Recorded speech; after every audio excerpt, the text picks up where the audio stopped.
నమస్తే అన్న. నమస్తే. చనిపోయినా మీకు ఏమైతారు అసలు ఏం జరిగింది నన్ను అసలు సంఘటన? మా కజిన్ బ్రదర్, మా పేరు ధనరాజ్, మా దండుమైలారం. మా దండుమైలారంలో 156, 158, 159 సర్వే నెంబర్లో ల్యాండ్ ఇష్యూ నడుస్తుంది మాకు. దండుమైలారంలో ఆర్డీఓ గారు, ఎంఆర్ఓ గారు, ఏసీపీ గారు 145 సెక్షన్ చేశారు. ఎంఆర్ఓ గారు, ఆర్ఐ గారు వచ్చి బోర్డు నాటినా కానీ దాని బోర్డు పీకేసి ఎక్కడో పడేస్తే ఆర్ఐ గారికి, ఎంఆర్ఓ గారికి, ఆర్డీఓ గారు కంప్లైంట్ ఇస్తే కూడా మేము రాలేమని చెప్పేసి వాళ్ళు మాకు చెప్పారు. చెప్పినాక కూడా 145 కంటిన్యూషన్ ఉంది. మొన్న నైట్ 8:30కి పిఎస్కి వెళ్ళారు.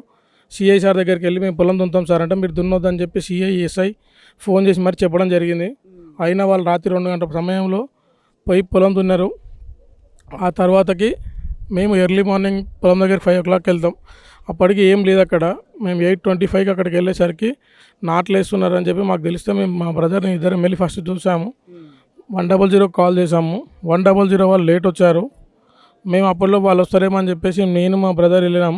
మా బ్రదర్ ఇంకో బ్రదర్ వేరే పొలం దగ్గర ఉన్నారని చెప్పి వాళ్ళు వచ్చే వరకు వెయిట్ చేసినాక అక్కడికి పోయేసరికి వాళ్ళు స్టార్టింగ్లో ఏం తీసుకొని రాలేదు. పక్కనే కన్నా కత్తులు, గొడ్డలు, 4 గొడ్డలు కత్తి పెట్టుకొని వచ్చారు.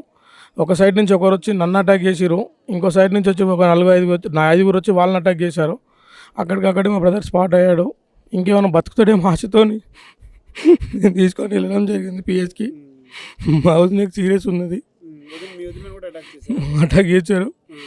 మా భార్య పైన అటాక్ అయింది. మా ఇంకో బ్రదర్ పైన, మా ఇంకో వదిన పైన, మొత్తం 6 మెంబర్స్ మీద అటాక్ జరిగింది. నాకు తలకు గాయమైంది, చేతులకు గాయమైనాయి. దీని తక్షణమే ఎట్టి పరిస్థితుల్లో దీనిపై కఠినమైన చర్య తీసుకొని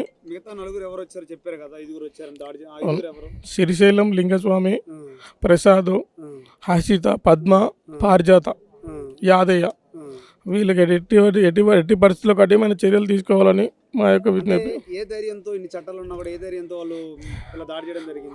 ఆదిబట్ల ఈసీ శేఖర్ గౌడ్ ఆలియాస్ శేఖర్ మామ అనే వ్యక్తి దీని వెనకాల నుండి మొత్తం ట్రెట్ మొత్తం నడిపించేది మొత్తం ఆయన్నే. పిఎస్కి ఫోన్ చేసి కానీ, ఇంకా ఆర్డీఓ గారికి ఫోన్ చేసి, ఏసీపీ గారికి ఫోన్ చేసి, ఎంఆర్ఓ గారికి ఫోన్ చేసి, కరెంట్ డిపార్ట్మెంట్ వాళ్ళకు కూడా ఫోన్ చేసి మరీ టార్చర్ చేసింది మొత్తం శేఖర్ మామ గారు. అధికారం చేతిలో పెట్టుకుని అంత చేశారా?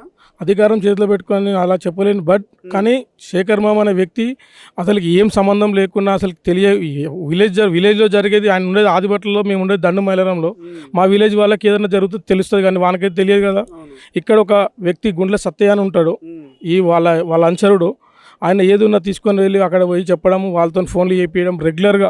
మీరు ఈరోజు చెప్పడం కాదు, లీస్ట్ 2 years నుంచి ఈరోజు కాల్ డాటా తీయండి.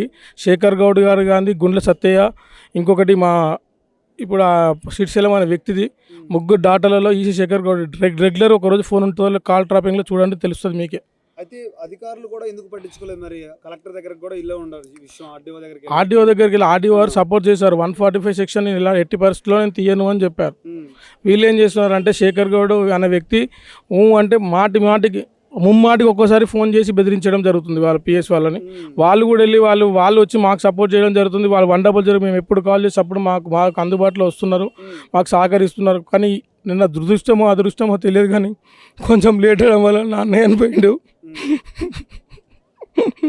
ఇది జరిగిన పరిస్థితి. నేను కత్తులు 4 గుడ్డలతో దాడి చేశారు. నేనే నా కార్లో ఎవరు అక్కడ కార్ అడుగుతూ ఎవరు ఇవ్వలేదు. నేను ఇంటికి వచ్చి నా కార్ తీసుకొని నా కార్ నేనే డ్రైవ్ చేసుకొని వెళ్ళాను. ఇబ్రాహీంపట్నం తీసుకెళ్ళాను.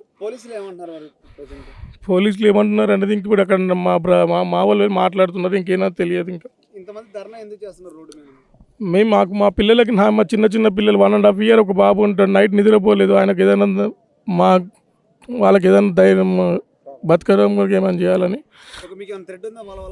మాకు థ్రెట్ ఉంది. నిన్న హాస్పిటల్కి వెళ్ళినప్పుడు కూడా నేను చంపాల్సింది బాలరాజ్ని కాదు, ధనరాజ్ అనే నా పేరు ధనరాజ్. నేను ధనరాజ్ని చంపాలనుకున్నాము. బస్ మిస్ అయ్యి తప్పించుకొని పక్క జరిగినాడు. నెక్స్ట్ మేము శ్రీశైలం అనే వ్యక్తి, లింగస్వామి, శ్రీశైలం అనే వ్యక్తి ఇద్దరు ఇదే మాట చెప్పారు. అవునా అంటే మా హాస్పిటల్కి మా వాళ్ళు వెళ్ళిన వాళ్ళు. మీకు కూడా ఇక్కడ తలకు గాయం ఉంటుంది, ఒకసారి చూపించండి. ఇక్కడ కొట్టారా? ఓకే. ఇక్కడ చెయ్యిలకి పోలీసులు కేసు ఫైల్ చేసి వాళ్ళు పట్టుకోవడం జరిగింది. కేసుకి వాళ్ళ కస్టడీలో ఉన్నామని చెప్తున్నారు పిఎస్ వాళ్ళు. చూసారా మీరు? ఏమైనా ఫామ్ ఇచ్చారా? మీకు ఏమన్నా వాళ్ళు ఎఫ్ఐఆర్ కాపీ ఇచ్చారా? ఎఫ్ఐఆర్ చేసినామని చెప్పి కానీ మా ఫోన్కి మెసేజ్ వచ్చినా కానీ మేము కాపీ ఎలాంటిది ఏం తీసుకోలేదు. మీ వదిన గారికి కానీ మీ మిస్సెస్కి ఎలా ఉంది? మరి మా మిస్సెస్కి బాగానే ఉంది. మా బ్రదర్ వెంకట్రాజు, పర్వతాలు, పావన్ అనే 3 హాస్పిటల్లో ఉన్నారు. ఇంకో వదిన మంజుల్ అనే వ్యక్తికి కొంచెం సీరియస్గా ఉంది. తను ప్రస్తుతానికి హాస్పిటల్లో ఉంది, గ్లోబల్ హాస్పిటల్లో ఉంది.